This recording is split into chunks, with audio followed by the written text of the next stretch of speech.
Hello everyone and welcome back to my Bold and Beautiful 29 YouTube channel. I hope you guys are having a wonderful day. Before we start, please hit the subscribe button and give this video a thumbs up. Will is set for a disastrous outgrowth with his trap. How expansive will the fallout be? It's a dangerous adventure to wisecrack Luna, yet that's precisely what Will is planning with the help of the police department. After Chief Bradley finalizes all the details, observers will witness Will slipping a line and making a bold move on Luna in her apartment. Luna will be thrilled that Will has left Elektra and is now flirting with Peril. Will's strategy is fraught with threat, but he aims to prize a concession from Luna regarding her scheme to harm Steffi. Will's plan will take a disastrous turn, and there's a better than indeed chance his life will be in peril. Once Luna discovers Will's true intentions, the script will shift dramatically, leading to some unsettling exposures. Luna might erupt in wrathfulness and seek vengeance on Will. Naturally, she'll also be in a state of fear about the possibility of returning to captivity, especially since she'll probably have confessed to her deadly plan involving Steffi by that time. Although Luna bought that gun with the intent to shoot Steffi, could it be that she ends up aiming it at Will rather? Once she uncovers Will's treason, she might shoot at him, leaving him wounded before fleeing the scene. Alternately, Luna could conclude for a lower extreme action, maybe striking Will on the head with a beacon or commodity analogous. It seems more logical for that gun to come a factor since Luna has been honing her firing chops, and she bought it to kill Steffi. This could consolidate the situation for Luna when she flees and potentially jeopardize Will's life as a consequence. Elektra is bound to fear if Will is left seriously injured. The same applies to everyone who cares about Will, which means this might evolve into a medical exigency narrative. Family and musketeers may find themselves in a tense delay at the sanitarium, depending on how poorly that Will is injured. Taylor repeats her offer to Ridge. Whatever happened to playing hard to get?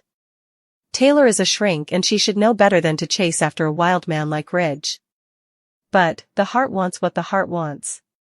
Ridge didn't jump for joy when proposed to, and yet Taylor is willing to accept Brooke's sloppy seconds. Taylor indeed brought her own ring to the offer, how romantic and hopeless. Taylor puts the ring on, kisses Ridge, and all is good in her world. For now. What Tridge doesn't know is that Snoopy Nick over here on their discussion and he can't stay to tell Brooke at FC. Katie thinks that Ridge is only with Taylor because he's hysterical. She'll succumb to broken heart pattern again if he dikes her. What does Brooke suppose? The human one believes that both Ridge and Taylor know they are soulmates. Brooke is certain that Taylor and Ridge are going to end soon, so she'll be gobsmacked to learn of their engagement. Will sets a trap for Luna. He's determined to wear a line and catch her in a whopper. Finn reminds Will that Luna is off Fettel and Steffi wants to know is he certain he wants to go through with the plan. Will is further than ready since Luna has been coming on to him and he wants to correct his pater. Bill mistake that saw Luna pardoned. Will Luna confess to Will that she plans to do Steffi detriment? Will gives his boo Elektra a big clinch before he trots off for a date with the devil. Sheila thinks that Will texting Luna is a red flag. For her part, Luna is thrilled to be on Will's radar. Sheila prodigies if Will is setting a trap for Luna. You go, he is in addition to the line he has a retired camera. Will to follow through with his plan to entrap Luna. Ridge gives Taylor an answer to her marriage offer. Will has come up with a way to trap Luna. Chief Bradley said that Luna hasn't committed any new crimes, so there's nothing the police can do. That's when Finn suggested proving that Luna intends to beget detriment to Steffi. Just when the idea was brought up, Luna transferred another textbook to Will. That's when Will suggested being wired and getting Luna to open up. Luna took the bait and snappily gave Will her address. While staying on a leave, Baker is getting a surveillance platoon out there. Baker will also be fitting Will with a line. It sounds like Will is a lot like his father, Bill. Luna is so agitated for Will to come over. Still, this will just remind Sheila how Bill tricked her into confessing with a fake love. I wonder if Sheila will advise Luna, or if she'll keep her mouth shut. After all, Luna putatively needs to learn the hard way. Katie will continue talking to her family. Katie is concerned that indeed though Ridge has constantly rejected Brooke and is with Taylor, the Golden can't feel to move on. Indeed, Nick coming to Los Angeles didn't feel to get Ridge out of Brooke's system. Katie will try to gently move her family to move on. Still, Brooke still thinks their end game. Taylor has blindsided Ridge and put him on the spot. The developer told Taylor that she's his future. So, with Taylor feeling so insecure about Ridge, she has proposed marriage. So, we should anticipate to hear Ridge's awkward answer. The not-so-surprising news that Taylor and Brooke differ. Their disagreement? Ridge and Nick. Brooke still seems to suppose that her fortune is Ridge. When Nick returned to Los Angeles, he decided to make Brooke re-evaluate effects. He kissed her principally right off the club, and it was a little bit magical for Brooke. Nick is interested in breaking Brooke out of her cycle with Ridge. Brooke indeed confessed Nick's return to Katie. She also let her family know about Nick's kiss. Ridge and Taylor are together. No, really. They are. Ridge has been clear to everyone about that, including Brooke and Eric. Lately, Taylor and Ridge bandied Brooke's moping presence in their relationship. Ridge and Nick don't get on, and his return has irked Ridge. Taylor, on the other hand, should be happy since the stopgap is that Nick will enthrall Brooke's time. Of course, Taylor doesn't appreciate that Nick frustrates Ridge so much. After all, isn't Ridge with her? Why would he watch about who Brooke is seeing?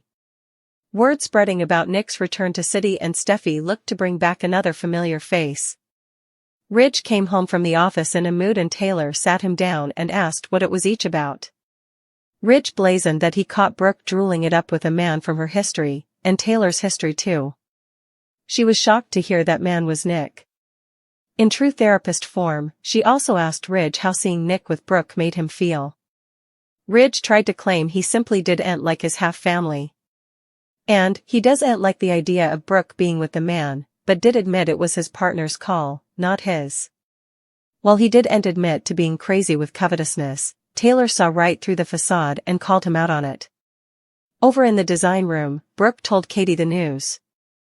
Her old honey was home. It took Katie bare seconds to put together that Nick's return coincides with Ridge being a taken man and what that could mean for her family. A rich captain who wants her and only her? That's better than a dressmaker with a disunited heart, right? Talk about good timing.